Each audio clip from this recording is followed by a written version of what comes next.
Kanina pa. Binigyan kita ng saging eh. Napakaganda yung saging yan to. Kailangan talaga, makakain ka dito eh. Kailangan talaga malaking, ano ito eh. Malaking nutrition ito sa katawan ng isang tao. Lalo na, tulad mo.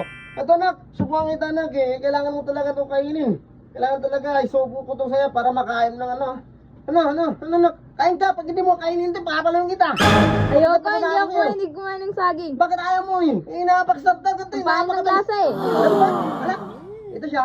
Napakaganda sa katawan, pang nutrition pa to, malaking nutrition sa katawan to. At saka alam mo ba, pangpatakad pa to eh, pangpatalino pa. Ayaw mo ba? Tumalino? Ang pangit ng lasa niyan kahit Alam mo ba? Bakit? Ano palang gusto mo? Anak, ano palang gusto mo? Yung anong gusto mo? Yung puro chicken at saka yung hotdog? Alam mo ba? Alam mo ba kung ano kukuha mo dyan sa chicken at saka hotdog na yan? Eh? Yung amoy ng bunganga mo! Ang tae!